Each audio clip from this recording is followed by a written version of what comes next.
Halo anak-anak, berjumpa lagi bersama saya Ibu Ria. Ibu berharap kalian selalu semangat dan tetap sehat. Ikuti protokol kesehatan ya. Nah, sebelum memulai pelajaran, Ibu akan memberikan kalian video pembelajaran. Silahkan disaksikan. Halo, berjumpa lagi dengan saya Ibu Putu. Pada kesempatan kali ini, kita akan membahas tentang sistem pencernaan pada manusia. Kompetensi dasar yang harus dicapai adalah yang pertama untuk KD pengetahuan 3.7 menganalisis hubungan antara struktur jaringan penyusun organ pada sistem pencernaan dalam kaitannya dengan nutrisi, bioproses dan gangguan fungsi yang terjadi pada sistem pencernaan manusia. KD keterampilan 4.7 menyajikan laporan hasil uji zat makanan yang terkandung dalam berbagai jenis bahan makanan yang dikaitkan dengan kebutuhan energi setiap individu, serta teknologi pengolahan makanan pangan dan keamanan pangan. Setiap hari, kalian pastinya akan memasukkan makanan ke dalam tubuh kalian. Nah, di dalam tubuh kalian, makanan yang telah masuk tersebut akan diolah di dalam sistem pencernaan.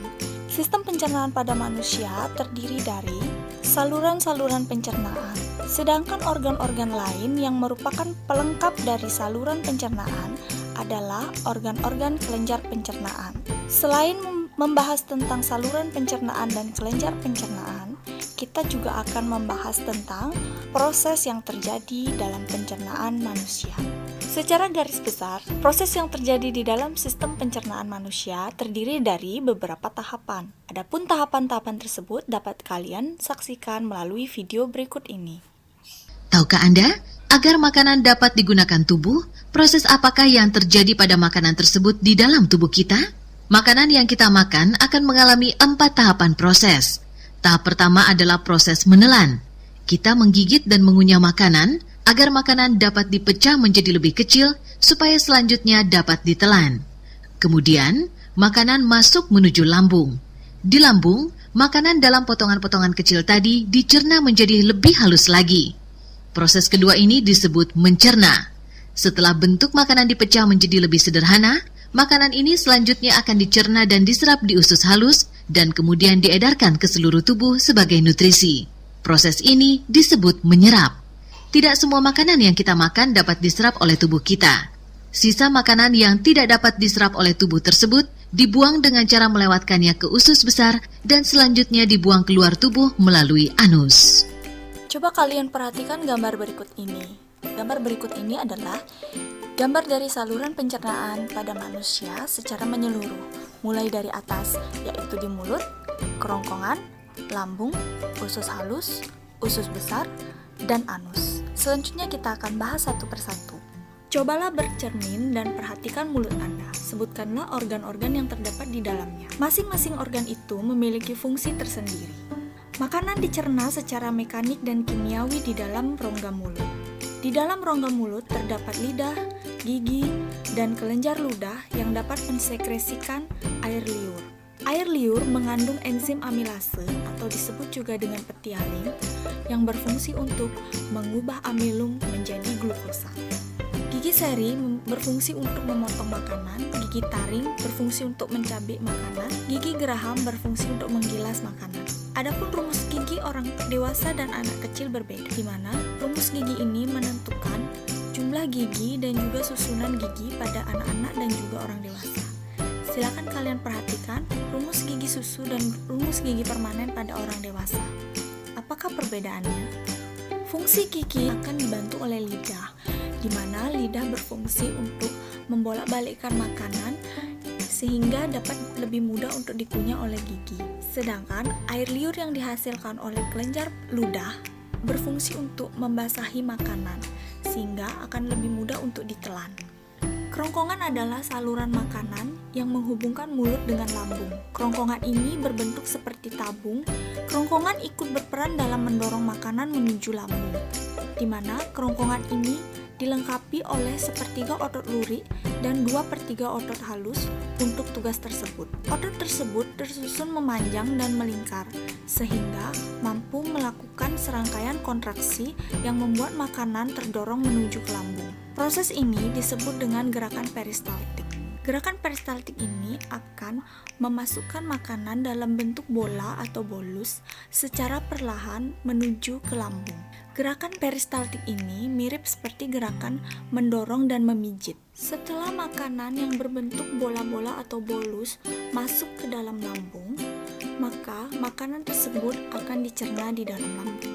Lambung pada manusia menyerupai kantong otot yang mampu menampung bahan makanan hingga mencapai 4 liter. Lambung terdiri dari 3 bagian, yaitu fundus, kardiak, dan pilorus. Lambung dapat mencerna makanan secara mekanik. Kontraksi dinding lambung menghasilkan gerakan peristaltik yang menghancurkan makanan dan mencampurkannya dengan enzim-enzim yang dihasilkan oleh dinding lambung. Kontraksi ini akan menyebabkan beberapa sel pada dinding lambung menyekresikan gastrin. Gastrin dapat merangsang sel-sel kelenjar di dinding lambung untuk menyekresikan HCl atau asam lambung. HCl atau asam klorida dapat membunuh kuman-kuman yang masuk melalui makanan. Proses pencernaan kimiawi yang terjadi di dalam lambung juga dapat dibantu oleh beberapa enzim seperti enzim pepsin dan enzim renin. Enzim pepsin akan mengubah protein menjadi pepton, sedangkan renin berfungsi untuk menggumpalkan kaseinogen menjadi kasein. Selanjutnya, makanan yang sudah dicerna di dalam lambung akan masuk ke dalam usus halus. Di dalam usus halus terjadi 2 macam pencernaan, yaitu pencernaan mekanik dan pencernaan kimiawi.